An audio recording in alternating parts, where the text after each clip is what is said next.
ফ্যাসিবাদ বিরোধী যারা যেখানে ছিলেন তারা সেখানে বহাল পরিণত আছেন, এই কথাটি আমরা আপনারা সবাই জানি। কয়েক জায়গায় দিলে বাড়ি হয়ে যাচ্ছে। প্রায় 2 মাস হতে চলেছে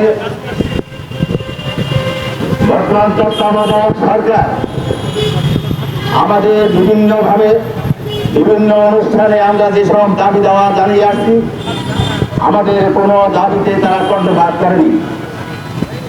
আপনারা আশ্চর্য হবেন, আজকে এই মুহূর্তে চলছে একটি সমাবেশ।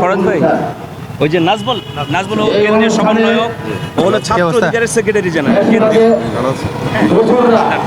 আজকের অনুষ্ঠানে উপস্থিত এবং সংবাদপত্র সংস্কার বিষয়ে তারা আলোচনা করছে। সরকারের বিভিন্ন জায়গায় যারা বসে আছেন তারা এই ফ্যাসিবাদের দোষরদেরকে আজকে দাওয়াত দিয়ে সেখানে নিয়েছেন।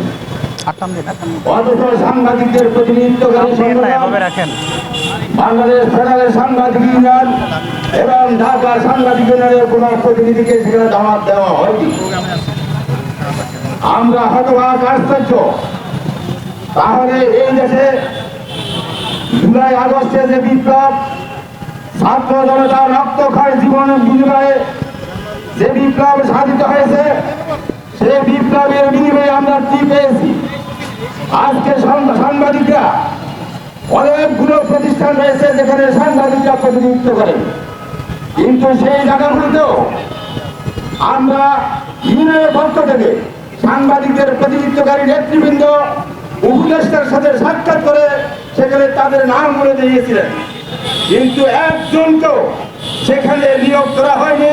বরং ফ্যাসিবাদকে বিভিন্নভাবে লালন করেছে, পালন করেছে, সহযোগিতা করেছে, তাদেরকে সেখানে পুনর্বাসন করা হচ্ছে। ঠিক একইভাবে বিভিন্ন মিডিয়াতে যারা ফ্যাসিবাদের দোষর হিসেবে কার্যক্রম পরিচালনা করেছে, এদেশের গণতন্ত্রের বিরুদ্ধে আন্দোলন করেছে, সংগ্রাম করেছে, যারা এই আন্দোলন গণতন্ত্র পুনরুদ্ধার আন্দোলনে ছাত্র জনতার আন্দোলনের মধ্যে যারা জিতেছিলেন তাদের বিরুদ্ধে সোচ্চার করেছিল, আজও তারা সেখানে বহাল দাঁড়িয়ে আছে।